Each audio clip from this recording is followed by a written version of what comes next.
quais são as suas principais dicas para um viajante que está começando agora, né, que não tem tanta experiência, que queira começar a desbravar o Brasil e, né, como todo brasileiro, né, tem sempre recursos limitados, né? Recursos de tempo e grana limitados. Você sabe que esse negócio de viajar, Foca, tem muito uma questão de cultura. Cultura de sair de onde você está para ir para um lugar que você nunca esteve. E isso não necessariamente tem que atravessar uma fronteira. Você não precisa ir para uma outra cidade, você não precisa ir para um outro estado, nem muito menos para outro país. Porque enquanto você não adquirir essa cultura de sair de onde você está para ir para onde você nunca esteve, não vai funcionar. Então, a minha primeira dica é você criar a cultura de conhecer novos lugares, ainda que sejam dentro da sua própria cidade. Então, muitas vezes você tem um museu dentro da sua cidade que você nunca foi. Sim, uma verdade. praça, um parque, que são coisas que às vezes têm um custo zero, ou às vezes seria o custo de logística de chegar até o lugar, que é muito mais em conta do que você planejar uma viagem para as Maldivas, né? Para ir para, sei lá, para a África, etc. Então, quando você cria essa cultura de conhecer um museu, de conhecer um restaurante, de ver um parque, de ir a um lugar que está mais próximo de você, e aí você pode usar os seus recursos de transporte público, você pode usar a sua mochila e colocar um lanche, e acho que a partir daí é que você começa a procurar novos lugares mais distantes. Você vai ampliando o seu horizonte. Né? Exato. E a segunda coisa é a curiosidade, Foca. E a curiosidade de conhecer um lugar, de estar no lugar, ela tem que ser maior do que a sua preguiça.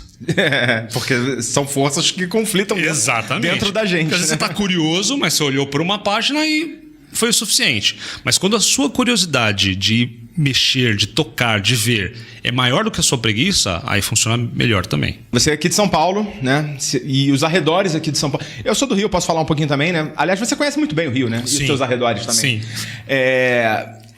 Para esse público aqui de São Paulo, depois a gente fala um pouquinho do público do Rio. A gente tem muitos ouvintes aqui em São Paulo, né? A maioria dos nossos ouvintes, 40% mais ou menos, é aqui de São Paulo. Então, para esse público especificamente, tem dicas aqui de lugares próximos e até mesmo dentro de São Paulo. A gente falou aqui do encontro. Cara, o centro de São Paulo é um lugar incrível, né? Com custo baixo de se conhecer muitas coisas. Basicamente, né? Chega ali. Tem muita coisa de graça, né? Exato. Você entra de graça, né? Algumas pagam um valor pequenininho, né? Simbólico. Então, assim, em muitas cidades, principalmente as cidades com infraestrutura urbana, como São Paulo, Rio de Janeiro, Paris, Moscou, tem alguns museus ou alguns lugares que ele tem um dia específico de gratuidade. Então, se você faz uma pesquisa para saber exatamente quando é esse dia específico, você consegue ainda fazer a visita que você se propõe com um custo muito acessível, às vezes nulo.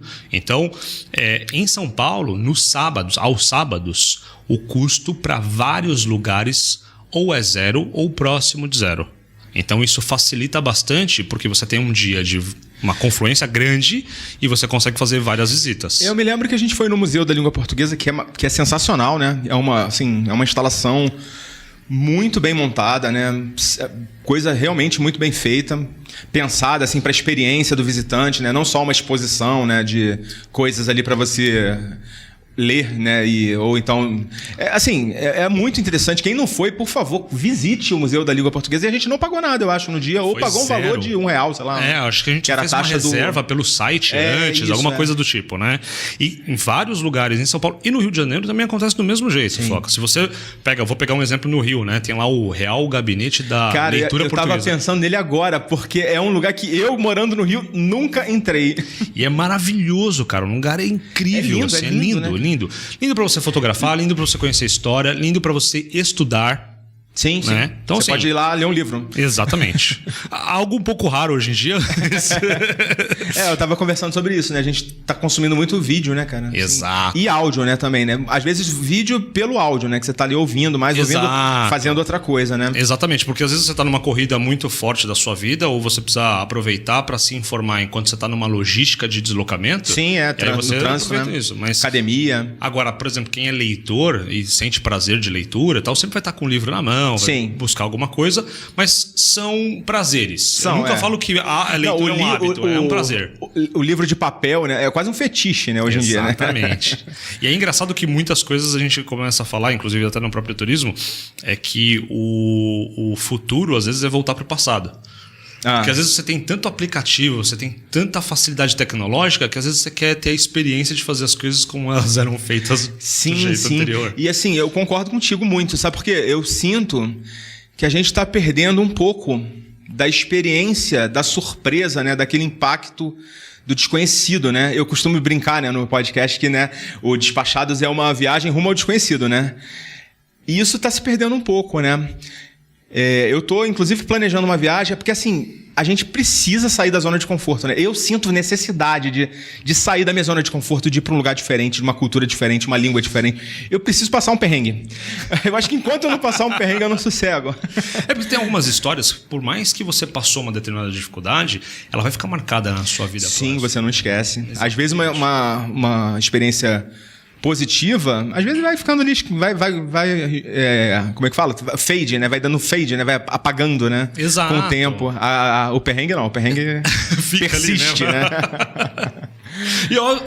E futuramente vira boas histórias. Sim, a gente precisa, né? Aqui no Despachado a gente precisa de boas histórias também, né? Pra contar. E tem muita, né? Tem muita história. Porque quando você faz esse pequeno planejamento de conhecer alguns lugares, que principalmente é muito comum a gente ficar numa zona de conforto mesmo, porque tá na sua cidade. Vou pegar um exemplo. Muitas pessoas em São Paulo nunca foram ao MASP. Muitas pessoas que moram em São Paulo, passaram a vida inteira em São Paulo, não conhecem, por exemplo, o Museu do Ipiranga, que agora foi reaberto e tal. Uhum. Então, se não conhecer nos últimos 20 anos, eu vou entender porque ficou um tempo em reforma. Mas quando nossos você fala, amigos aí do Despachados, que vão participar dos próximos episódios, inclusive, estavam lá ontem. Olha aí. Então, assim, mesmo se você vai ao Rio, o Cristo Redentor existe há 30, 40, 50, 60... Não, mais de 100. 100 anos, eu acho. Quase? Tá chegando aí. Se não tá chegando. Muitos moradores da cidade do Rio, que tem inclusive às vezes um benefício financeiro para quem é morador da cidade do Rio para visitar os pontos turísticos do Rio, nunca foi. Museu então nem se fala, né? Aquele museu que pegou fogo, o Museu Nacional, né? Muita gente pegou fogo e muita gente não viu o que tinha lá. E era incrível, né? E tem outras coisas maravilhosas lá, por exemplo, a Biblioteca Nacional é um negócio inacreditavelmente fantástico. Fantástico. Então, assim, são coisas que você não precisa de muito recurso para você sair de onde você está para onde você nunca esteve.